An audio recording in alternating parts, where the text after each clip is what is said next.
Tudo bem com vocês? Ó, pessoal, tinha muita gente com dúvidas sobre a Olitef, sobre os principais conteúdos que caem na Olitef.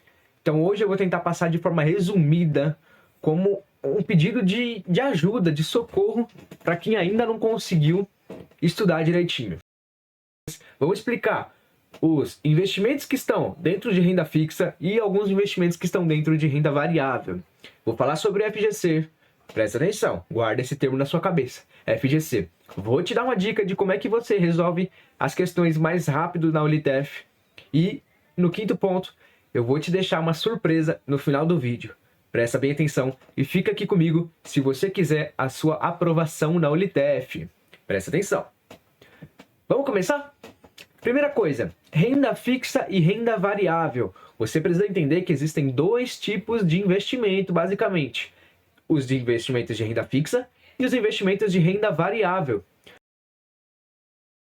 Os de renda fixa funcionam da seguinte forma. Imagina que esse tipo de investimento, ele é o modo história de um jogo. Ele é previsível. Sempre acontece aquilo que está prometendo, entendeu? Então, se ele promete 10%, é 10% e acabou. Basicamente, o investimento de renda fixa é isso. Ele está te falando desde o início como é que vai render. Claro que dentro de renda fixa a gente vai ter diversos tipos, mas ele está te falando quanto que vai render, beleza? Agora, investimentos de renda variável. Qual que é a diferença do investimento de renda fixa? Tá no nome.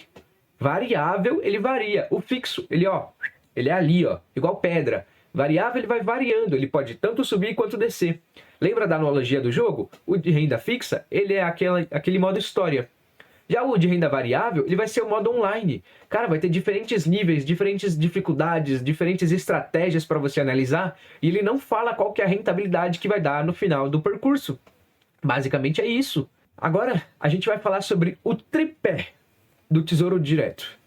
Tesouro Direto é o principal tema dessa Olitef. Por quê? Porque dá um nome à Olimpíada que a gente vai fazer. É a Olimpíada do Tesouro Direto. Então, o conteúdo principal é Tesouro Direto. Você precisa entender isso. Eu vou explicar para você o tripé. Qual que é esse tripé? Ele se baseia em 3 tipos de investimento dentro do Tesouro Direto, dentro do Tesouro Nacional. E quais são eles? O primeiro a gente vai chamar de Tesouro Pré-fixado. O pré-fixado, ele é um combinado. Já está falando desde o início quanto que ele vai pagar. Então ele é mais parecido com a definição que eu dei de renda fixa. Desde o início ele fala assim, é 10%, é 10%. É 14%? Então é 14%. Basicamente isso, sem preocupações. Ele fala desde o início quanto que você vai ganhar. Agora a gente vem para o segundo ponto. Pós-fixado. O pré-fixado, ele não fala no comecinho quanto que vai ganhar. É X%, é Y%, é 10%, é 15%. O pós-fixado, ele vai falar assim, eu vou render a inflação. Eu vou render, deixa eu ver, 90% da taxa Selic. A taxa Selic, ela não altera ao longo do tempo? O que é a taxa Selic? É a taxa de juros básica do nosso país. A gente vai inserir um termo agora muito importante. O Copom é o Comitê de Política Monetária. Esse grupo de pessoas aí se reúne a cada 45 dias, a cada um mês e meio. 45 dias, um mês e meio. O que eles fazem quando eles se reúnem? Eles definem se a taxa Selic, lembra, a taxa de juros básica vai subir, se ela vai se manter no mesmo nível ou se ela vai descer. Logo, investimentos pós-fixados dependem dessa variação, dessa reunião aí do Copom. Por quê? Porque a cada 45 dias, ele agora vai ter um novo rendimento. Então, vamos supor que a Selic estava 15%. E esse pós-fixado se baseia na Selic. Aí, daqui 45 dias, a Selic estava em 15%, ela cai para 14%. Um investimento pós-fixado, agora ele está rendendo 14%. Assim que vai funcionar. Ele vai ser variável, mas ainda não é renda variável. Ele está variando dentro de um contexto fixo, que é o quê? A taxa Selic, beleza? Fica tranquilo com isso. Agora a gente tem o último, que é o híbrido. O investimento híbrido, pensa num carro. Pensa num carro. O carro, ele não pode ser híbrido também? Ele não pode usar a gasolina e também a bateria? O investimento híbrido é exatamente assim que ele funciona também.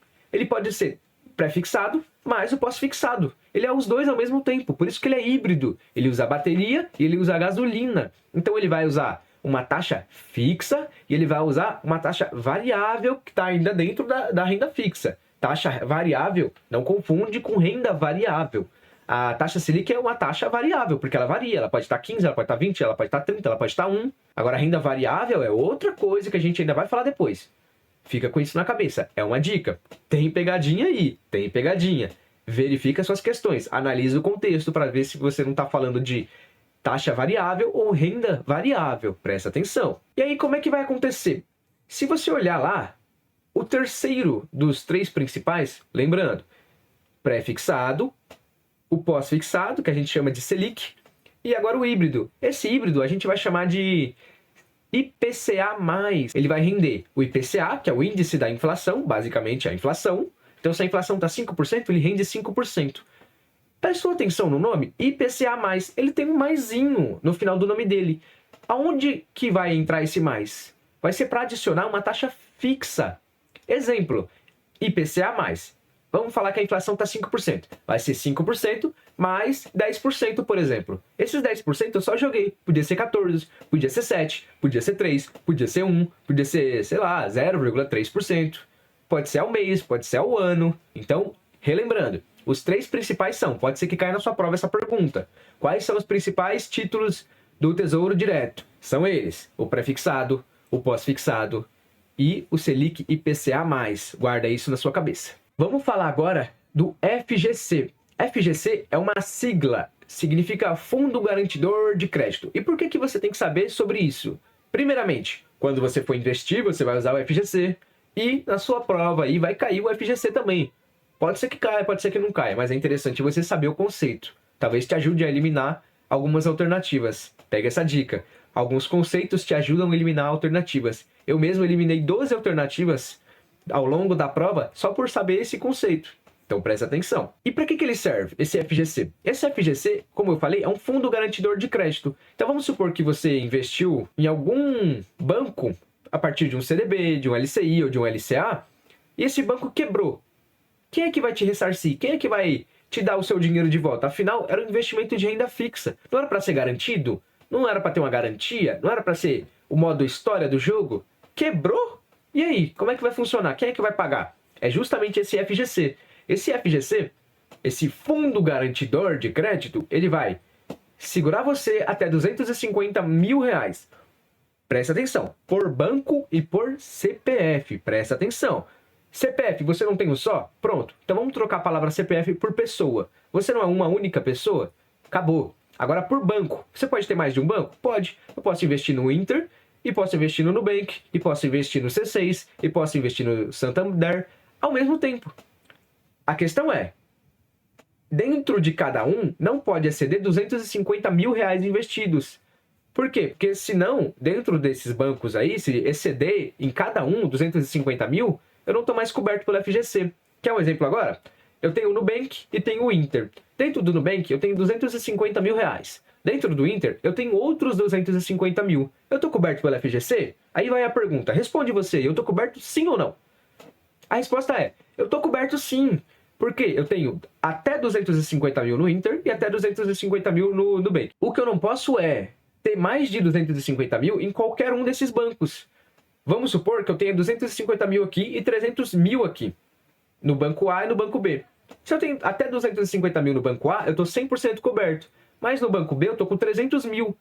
300 mil menos 250 mil é 50 mil. Quer dizer que eu estou com 250 mil coberto deste banco B e 50 mil descobertos pela FGC. Então quer dizer que se o banco B quebrar, eu vou receber só 250 mil. E os outros 50 mil? Foi junto com o banco, infelizmente. Já no banco A, eu tenho até 250 mil aqui, eu estou garantido 100% pelo FGC. Então presta atenção nessa dica, viu?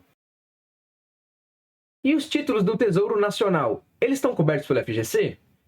Não. Meu Deus, se o FGC é quem garante, se um banco quebrar, por exemplo, e eu vou ter meu dinheiro de volta por causa dele, como é que um título do Tesouro Nacional, que é o governo federal quem paga, eu não tenho essa proteção? Você deve estar se perguntando isso agora.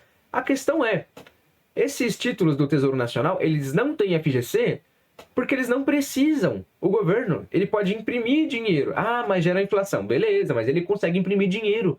E, cara, a probabilidade de que um banco quebre é muito maior do que a probabilidade de um governo quebrar. Agora, a renda variável. Lembra que eu falei que eu ia falar um pouquinho sobre renda variável? Pronto. Renda variável geralmente cai pouquinho. Vai cair mais sobre ações. Então, quando a sua prova falar assim para você numa questão, olha, Alberto está investindo em alguma coisa ali, ele vai, por exemplo, pode deixar lacunas, ou ele pode, sei lá, deixar afirmativas para você responder se está certo ou se está errado, ou, de repente, verdadeiro e falso, alguma coisa assim. Mas vou jogar um exemplo aqui. Alberto está investindo, tananã, tananã, tananã, ele está participando dos lucros de uma empresa e se tornando sócio. De qual investimento eu estou falando? Aí vai estar lá na alternativa A, ou B, ou C, ou D, ou E. Ações. Pronto. Ações. Lembrando desse contexto, pode ser que caia debentures. Debentures, basicamente, ele funciona como um CDB. O CDB quem emite é um banco só. Certificado de depósito bancário. Quem emite isso são bancos. Já a debenture, ou o debenture, ele pode ser emitido por empresas. Pode ser empresas de setores amplos, pode ser de setores específicos. Então pode ser uma empresa de varejo, que é um setor amplo, ou pode ser uma empresa de, sei lá, botões para cuecas de futebol. Muito específico. E essa debenture aí, que eu falei agora, ele vai servir para você investir na empresa, entendeu? Pode ser para um pagamento de dívida da empresa, ou pode ser para a empresa usar o seu dinheiro para ela investir nela mesma.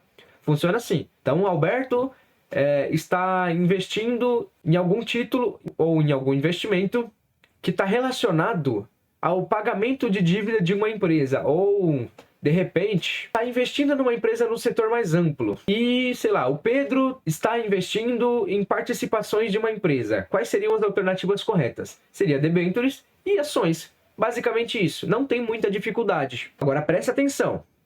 A prova da Olitef, ela não vive só de teoria e técnica, não. De nada adianta você dominar técnica e teoria se você não consegue dominar a prática, se você não tem uma boa interpretação de texto, se você não é bom com lógica, se você não é bom com situações, problemas, se você não consegue aplicar o que você aprendeu de teoria aqui e de técnica na prova. Não adianta nada, cara. Não adianta. E é pensando nisso, justamente nisso, que eu deixei aqui um card e o link na descrição para você mandar bem na prova. Esse link aqui do vídeo, eu não sei se está aqui ou se está aqui, tá em algum lugar aí. Ele serve para quê? O que tem nele? Ele tem a revisão completa da prova e eu resolvendo todos os exercícios de um simulado da Olitef, com toda a técnica, com toda a teoria e na prática. Eu estou te ajudando com toda a lógica e a interpretação. Eu estou te ajudando a matar as questões apenas por eliminação das alternativas. E estou ensinando o que considerar para eliminar uma alternativa. Presta bem atenção, porque lá é do básico ao avançado. Direto para sua aprovação. Eu vou relembrar vocês sobre os principais conceitos. Lembra lá? Você vai ter que aprender sobre renda fixa e renda variável, as diferenças e os investimentos que estão dentro de cada uma delas. Só para o Olitef. Não se preocupa com isso. Tem vídeo específico onde eu falo mais abertamente sobre isso, sobre os investimentos de cada tipo de investimento, de renda fixa, de renda variável, mas foca nesses por enquanto. De renda fixa, foca em CDB, LCI, LCA, tem CRI e CRA, que é um pouco mais específico, mas fica tranquilo, talvez isso não caia na sua prova, é mais específico. A gente tem debentures também, renda variável, a gente vai ter ações, basicamente ações. Presta atenção nisso, ações. E lembra lá do FGC, Fundo Garantidor de Crédito, ele é basicamente para CDBs, Certificado de Depósito Bancário. Quem emite são bancos. Já a debenture, quem emite são empresas, pode ser de setor amplo ou de setor específico, como eu falei. Lembra, o FGC, ele não é aplicado sobre os títulos do Tesouro Nacional, porque o título do Tesouro Nacional não precisa, quem paga é o governo federal. Tem uma garantia muito maior do que a de um banco. Fica tranquilo com isso. É bem facinho de lembrar. E mais uma coisa, lembra lá no comecinho do vídeo que eu falei que ia ter uma mega surpresa para você? Uma coisa é a motivação para você fazer o Olitef. Os 1% melhores recebem R$400 em títulos do Tesouro Nacional. Então são R$400 na sua conta se você arrasar nessa prova. Cara, eu fiz a prova com muita tranquilidade, só com esses conteúdos aqui, e eu tenho quase certeza que eu gabaritei. E é com essa confiança que eu fiz esse vídeo aqui, ou aqui, que eu falo justamente como eu gabaritei 2 vezes na prova da Unitef. Com a do ano passado e com a desse ano, que eu tenho certeza que eu arrasei nessa prova. E eu tenho certeza que você vai também com essas dicas e com as dicas dessa aula aqui, ou dessa aula aqui, onde eu corrijo a prova, passo toda a técnica para você. São 2 ou 3 videozinhos que você precisa para uma medalha de ouro. Não é difícil. E agora vai a surpresa. Eu separei um PDF, vou deixar aqui na descrição para você. Você vai baixar esse PDF e você vai fazer a prova da Unitef. Esse PDF foi gerado por inteligência artificial, onde eu peguei as questões que eu lembrava de cabeça da minha prova, eu dei uma alteradinha, para não ficar igual, é claro, mas eu permaneci com a lógica. Então você vai praticar no meu vídeo, onde eu faço a prova, você vai ver essa aula aqui de novo se você esqueceu algum conceito ou não entendeu alguma coisa. Você vai ver o meu primeiro vídeo, onde eu falo sobre dicas para gabaritar o Unitef, e você vai praticar com esse PDF. Assim, eu te garanto que mesmo que seja amanhã a sua prova, você só precisa de 3 horinhas para mandar muito bem. Essa foi a aula de hoje, eu espero que você tenha gostado e sempre lembra do nosso compromisso. Gostou do vídeo? Te agregou em alguma coisa? Trouxe um conhecimento que antes você não tinha? Você se sente mais confiante para fazer a prova? Viu que a Unitef não é um bicho de 7 cabeças? Me ajuda a te ajudar, me apoia. Ensina o algoritmo do YouTube que o meu canal é bom e que deve ser recomendado para outras pessoas empenhadas e interessadas como você. O que você vai fazer para isso? Você vai dar um like, você vai ativar os sininhos das notificações e você vai mandar para um amigo seu. Aproveita que a Unitef é uma prova geral e manda para a turma toda para a galera assistir. Fala para eles se inscreverem. Vamos seguir esse compromisso que eu te prometo. Eu garanto, é um compromisso meu de trazer os melhores conteúdos sobre a Unitef e sobre outras provas de matemática financeira aqui para você. Pega a motivação dos R$400 da medalha estadual de ouro, que eu sei que você vai conseguir, e depois volta aqui nos comentários para me falar como é que foi a sua prova, qual foi a medalha que você acha que você ganhou, e tenha confiança, eu sei que você vai ganhar uma medalha. Volta aqui e vem contar isso para mim depois. Fechou? Até a próxima, pessoal. Fica com esses vídeos aqui que eu avisei para vocês, onde eu faço a correção da prova, onde eu falo sobre as principais dicas. E assiste essa aula aqui de novo se você não conseguiu pegar a essência da coisa. Eu fico por aqui. Boa sorte na prova, bons estudos e até a próxima. Um grande abraço.